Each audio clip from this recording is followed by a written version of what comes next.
China और India के बीच मुठभेड़ के बाद हर जगह चाइनीज प्रोडक्ट्स और चाइना के ऊपर पूरे देश में आक्रोश दिख रहा है। हर जगह बॉयकॉट चाइनीज प्रोडक्ट्स के नारे दिख रहे हैं। बहुत जगह तो चाइनीज प्रोडक्ट्स को तोड़ा भी जा रहा है। तो क्या ये सब करने से कुछ फ़ायदा है? हाँ, इतना ज़रूर बता सकता हूँ कि चाइनीज़ प्रोडक्ट्स को तोड़ने से कोई फ़ायदा नहीं है। तो आज के एपिसोड में हम लोग यही चाइना के साथ इंडियन ट्रेड के ऊपर जानेंगे। आप सभी का अमेजिंग फैक्ट्स में स्वागत है। चाइना में काफ़ी चीप लेबर कॉस्ट्स होने के कारण लगभग बहुत सारे कंट्रीज चाइना की तरफ अट्रैक्ट होने लगे। पर अब चाइना की धोखेबाजी ने सबको चौकन्ना कर दिया है। पर फिर भी चाइना का एक्सपोर्ट हर देश में बहुत ज़्यादा बढ़ा हुआ है और आज के डेट में China he leading manufacturer in the world है। और सिर्फ इतना ही नहीं, अब तो ये सब देखकर लग रहा है कि चाइना पूरे वर्ल्ड को डोमिनेट करने की कोशिश कर रहा है।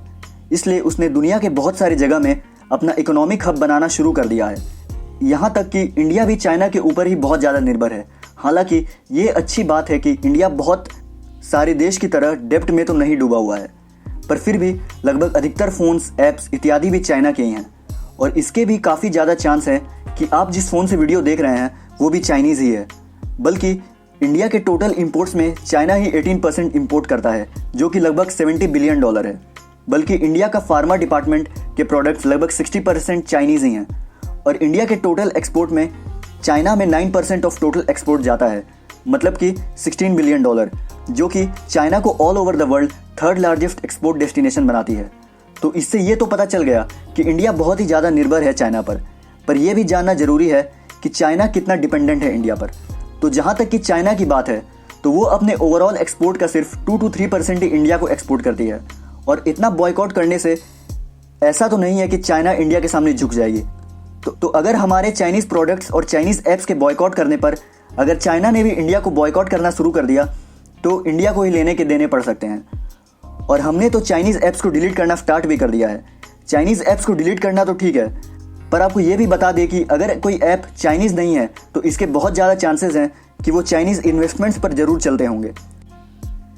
पिछले कई सालों में इंडियन स्टार्टअप्स बहुत तेज़ी से बढ़ रहे हैं। इंडियन स्टार्टअप्स की ग्रोथ रेट 12 to 15% है, जो कि all over the world third rank पर आता है। ईयर 2018 में इंडिया में 50,000 स्टार्टअप्स स्टार्ट हुए। पर रुकिए ज़रा, खुश होने की बात तो है ये, पर यह भी जानना जरूरी है कि most of the Indian startups में चाइना ने इन्वेस्ट किया हुआ है। और मान लीजिए अगर गवर्नमेंट ने चाइना से इन्वेस्टमेंट लेना बंद कर दिया तो इंडियन स्टार्टअप्स में काफ़ी ज़्यादा गिरावट आ सकती है, क्योंकि चाइना ने 2018 में इंडियन स्टार्टअप्स में लगभग $2 बिलियन इन्वेस्ट किया था और 2019 में ये लगभग 2 टाइम्स हो गया और चाइना ने $3.9 बिलियन का इन्वेस्टमेंट किया। और इंडिया के टॉप 30 यूनिकॉर्न कंपनीज, यानी कि वैसी कंपनीज जिसकी वर्थ $1 बिलियन से ज़्यादा हो, उसमें 18 कंपनीज का इन्वेस्टमेंट चाइना ने ही किया है। तो अगर आपने टिकटॉक, जेंडर, शेयरिट जैसे ऐप्स डिलीट भी कर दी तो बहुत सारे ऐप्स ऐसे हैं जिसमें कि चाइनीज़ इन्वेस्टमेंट्स जरूर है। Snapdeal, Ola, Swiggy, Paytm, Flipkart, Zomato, Dream eleven, Hike, OYO, Byju's, Rivigo, Make My Trip, Policy Bazaar, Quikr, Delhivery, Big Basket, Udaan, Paytm Mall. और अगर इंडिया ने इन्वेस्टमेंट चाइना के द्वारा लेना बंद कर दिया तो जो स्टार्टअप्स ग्रो हो चुके हैं शायद उन्हें उतनी दिक्कत ना हो, पर जो नए स्टार्टअप्स हैं उन्हें अलीबाबा ग्रुप्स और टेंसेंट जैसी बड़ी कंपनियों की फंडिंग और सपोर्ट मिलना बंद हो जाएगा और इन स्टार्टअप्स को ग्रो होने में काफ़ी ज़्यादा परेशानियों का सामना करना पड़ेगा। और ये भी सच्चाई है कि इंडिया ने 2009 में $14 बिलियन रेस किया था, जिसमें कि $2 बिलियन इन्वेस्टमेंट्स चाइना का ही था। और इंडियन यूजर्स भी बहुत सारे चाइनीज़ फ़ोन्स जैसे कि Xiaomi, Oppo, Vivo, Lenovo, Realme, one plus पे डिपेंडेंट हैं, जो कि सैमसंग और एप्पल्स जैसी कंपनियों को भी पीछे छोड़ देती है। और लेटेस्ट रेडमी फ़ोन भी तुरंत ही आउट ऑफ स्टॉक हो गया इतने में।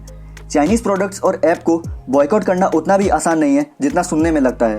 और ऐप्स जैसे कि TikTok, SHAREit, UC browser, Vigo video, like भी काफ़ी ज़्यादा पॉपुलर है।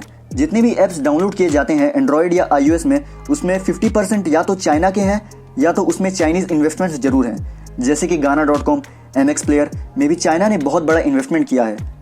शाओमी ने भी बहुत ज़्यादा हंगामा डिजिटल मीडिया एंटरटेनमेंट में इन्वेस्ट किया हुआ है। और स्टार्टअप्स को छोड़ के भी चाइना ने कई जगह इन्वेस्ट किया, जिसमें कि सबसे बड़ा इन्वेस्टमेंट तब हुआ जब फोसन ने ग्लैंड फार्मा में $1.1 बिलियन का इन्वेस्टमेंट किया।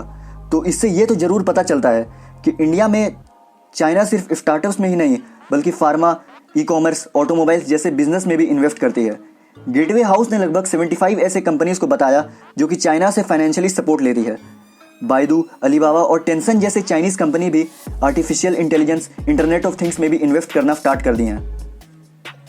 इतना तो पता चल गया कि इंडिया और चाइना के बीच किसी भी तरह का कोई भी बैलेंस नहीं है, मतलब कि चाइना इंडिया पर नहीं बल्कि इंडिया ही चाइना पर डिपेंडेंट है। तो इंडिया के चाइना को बॉयकॉट करने पर बहुत ही हल्का सा फर्क पड़ेगा। पर एक बात यह भी है कि चाइना की ये सब हरकतों के कारण बहुत सारी कंट्रीज चाइना से ट्रेड करना कम करने लगी हैं। जैसे कि यूएसए ने भी चाइना के खिलाफ टैरिफ्स लगाया था 2018 में, पर इस टैरिफ के कारण यूएसए और चाइना दोनों को ही काफ़ी इकोनॉमिक लॉस हुआ था। पर अगर बहुत सारी कंट्रीज इसी तरह चाइना को बॉयकॉट करने लगी तो चाइना टूट सकता है। पर यह तो दूसरे देशों पर निर्भर रहने वाली बात हुई। पर हमारा देश खुद क्या कर सकता है, ये भी सोचने की बात है। इसके लिए पहले इंडियन गवर्नमेंट को इंडियन स्टार्टअप्स को ज़्यादा से ज़्यादा सपोर्ट करना पड़ेगा और इंडिया में चाइना के टक्कर के प्रोडक्ट्स बनाने पड़ेंगे ताकि चाइना के बिना भी इंडियन कंज्यूमर्स अपना काम चला सके। हालांकि कोरोना पेंडेमिक के बाद ये सब थोड़ा मुश्किल है क्योंकि इकोनॉमी वैसे ही बहुत ज़्यादा स्लो डाउन हो चुका है। तो इसके लिए इंडिया को बाकी दूसरी कंट्रीज़ के साथ अपने ट्रेड को बढ़ाना होगा और अपने इंपोर्ट्स को डाइवर्सिफाई करना होगा, जिससे कि इंडिया को लॉस कम से कम हो। इंडिया को मेनली बाकी कंट्रीज़ के साथ अपने रिलेशंस को इम्प्रूव करना होगा, जिससे कि धीरे धीरे हम लोग चाइना पर डिपेंडेंट रहना बंद कर सके। पर हम लोग अपने लेवल पे क्या कर सकते हैं? क्या बॉयकॉट करने का कोई फ़ायदा नहीं? बॉयकॉट करने का फ़ायदा तो है, पर इसके फ़ायदे लॉन्ग रन में दिखेंगे क्योंकि शॉर्ट टर्म के लिए तो इंडिया को ही घाटा होने वाला है। आप लोग तो अब तक ये जान ही गए हैं कि कोई प्रोडक्ट चाइनीज़ नहीं हो तो इसके बहुत ज़्यादा चांसेस हैं कि वो चाइनीज़ इन्वेस्टमेंट्स पर ज़रूर चलते होंगे। तो आपके दिमाग में शायद ये आ रहा हो कि क्या हमें सारे प्रोडक्ट्स को बॉयकॉट करना पड़ेगा, पर ऐसा पॉसिबल नहीं हो पाएगा कि आप सारे प्रोडक्ट्स को बॉयकॉट कर सके।